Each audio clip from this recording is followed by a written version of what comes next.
اعوذ باللہ من الشیطان الرجیم، بسم اللہ الرحمن الرحیم۔ نویں جماعت کے عزیز طلبات، السلام علیکم ورحمۃ اللہ۔ عزیز طلبات، ہم حصے غزلیات میں سے امیر غلام رسول نازکی صاحب کی غزلیات پڑھ رہے ہیں۔ کل ہم نے ان کی پہلی جو غزل تھی ان کے چند اشعار کی تشریح کی، ان کا مطالعہ ہم نے کل کیا۔ آج انہی اشعاروں سے آگے ہمارا موضوع رہے گا۔ کل ہم نے پڑھا تھا کہ دل ڈٹ کے مقابل ہے عالم مصائب سے، گویا کہ چٹانوں سے لہروں کا تصادم ہے۔ یہاں تک ہم نے کل پڑھا تھا کہ اس میں یعنی کہ اس شعر میں میر غلام رسول نازکی صاحب نے اپنی زندگی میں یعنی کہ ان کی زندگی وہ فرماتے ہیں کہ میری زندگی میں غم اور مصیبتوں کا کوئی شمار نہیں ہے، لیکن کیا ہے کہ میں ان سب چیزوں کا ڈٹ کر مقابلہ کر رہا ہوں۔ اگر میں غم اور یعنی کہ اگر میں ان چیزوں سے بھاگ جاؤں، یعنی کہ اگر میں غم اور مصیبت سے بھاگ جاؤں، ان سے دور ہو جاؤں، تو یہ بزدلوں کا کام ہے، یہ بہادروں کا کام نہیں ہے۔ لہٰذا میں بہاروں کی طرح غم اور مصیبتوں کا سامنا کرنا چاہتا ہوں۔ گویا میں ایک چٹان ہوں جس سے غم کی لہریں جو ہے وہ آ کر ٹکراتی ہیں، اور دیکھنا اب یہ ہے کہ جو یہ جنگ ہے، میری جو یہ کشمکش ہے اس کے ساتھ یعنی کہ ان آلام و مصائب کے ساتھ، وہ کب تک جاری رہتی ہے۔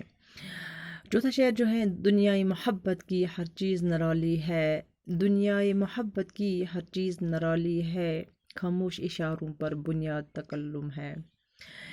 چوتھے شعر میں میر غلام رسول نازکی صاحب فرماتے ہیں کہ محبت کی دنیا میں جو ہے ہر چیز جو ہے وہ انوکھی ہے، نرالی مینس انوکھی۔ دنیائے محبت کی یعنی کہ اس دنیا میں یعنی کہ محبت کی دنیا میں ہر ایک چیز انوکھی ہے، ہر ایک چیز نرالی ہوتی ہے۔ جب دل میں محبت کے حسین پھول کھل اٹھتے ہیں تو پھر عجیب چیزوں سے واسطہ پڑتا ہے، خاموش اشاروں پر بنیاد تکلم ہے۔ یعنی کہ جو ہی دل میں کسی کے لیے محبت ابھر آتا ہے، کسی کے لیے یعنی کہ اگر ہمارے دل میں کسی کے لیے چاہت بڑھ جاتی ہیں، کسی کی فیلنگز ان کو ہم زیادہ محسوس کرتے ہیں، تو پھر کیا ایک عجیب سی چیز ہوتی ہے کہ پھر عجیب چیزوں سے واسطہ پڑتا ہے۔ کبھی کبھی کیا ہوتا ہے، خاموش اشاروں پر بنیاد تکلم ہے، یعنی کہ کبھی کبھی خاموشی کی زبان سے بہت کچھ کہنا پڑتا ہے۔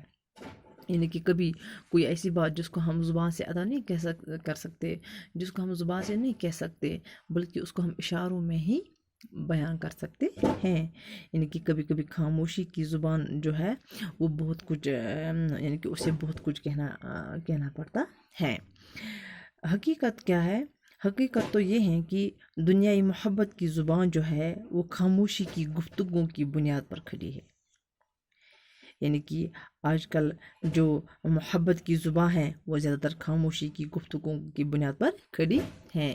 یعنی کہ اس شعر میں میر غلام رسول نازکی صاحب ہمیں یہی چیز اسی بات کو باور کرانا چاہتے ہیں کہ یہ جو دنیا ہے یعنی کہ محبت کی دنیا میں جو ہے ہر ایک چیز نرالی لگتی ہیں، ہر ایک چیز انوکھی ہوتی ہیں۔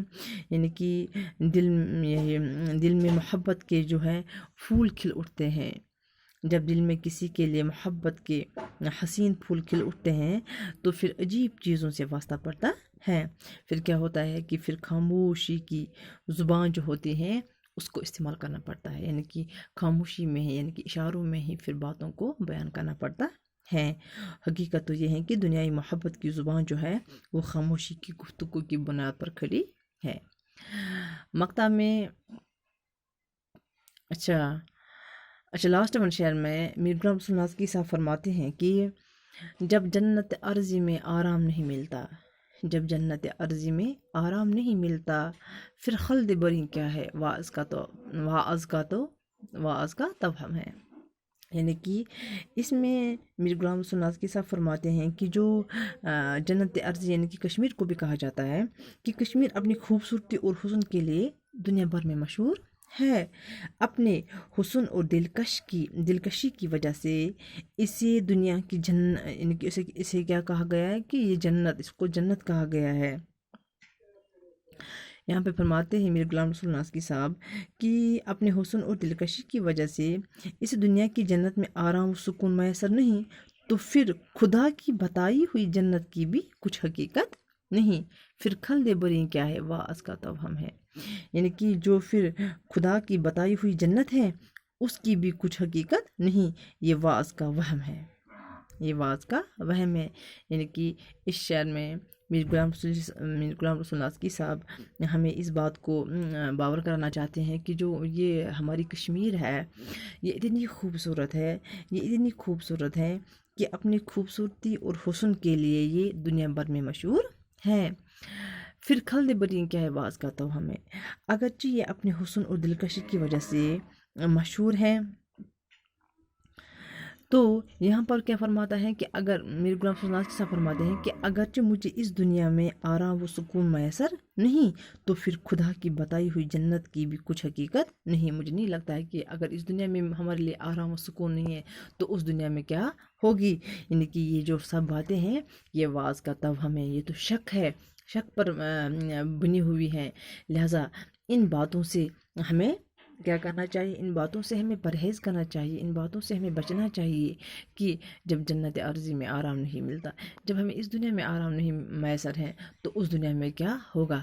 لیکن ایسا نہیں ہے کہ ہمارے اللہ تعالیٰ تو خود فرماتے ہیں کہ نہیں، میں نے اس بندے کو اس دنیا میں بھیجا ہے تاکہ وہ وہاں پہ مشقت کرے، تاکہ وہ وہاں پہ مصیبتیں اٹھائے، تاکہ وہ وہاں پہ کشمکش کرے، یعنی کہ اس کی جو زندگی ہے وہ جدوجہد سے بھری ہوئی ہوتی ہیں، یعنی کہ وہ وہاں پر غم کو بھی دیکھے، مصیبت کو بھی دیکھے، خوشی کو بھی دیکھے، اور انشاءاللہ جو صحیح راستے پہ ہوگا، جو سیدھی راستے پہ ہوگا، صراط المستقیم کے راستے پہ، اس راستے پہ تو چلتے چلتے اس کو زندگی کی بہت سی کٹھنائیوں کا سامنا کرنا پڑتا ہے، بہت سی مشکلاتوں کا سامنا کرنا پڑتا ہے، لیکن اگرچہ میرے اس بندے نے صبر کے ساتھ، تحمل کے ساتھ ان سب مصیبتوں کا سامنا کیا، ان سب پریشانیوں کا سامنا کیا، تو اس کے بدلے اللہ تعالیٰ خود فرماتے کہ اس کے بدلے میں نے اس کے لیے یہاں پہ جنت تیار کی ہے، وہ جنت کی جس دروازے سے چاہے وہ داخل ہو سکتا ہے۔ تو اس کے ساتھ ہی میر غلام رسول ناسکی صاحب کی جو پہلی غزل تھی وہ مکمل ہوتی ہے۔ ہمارا جو کل کا موضوع رہے گا وہ اس کی دوسری غزل ہے انشاءاللہ۔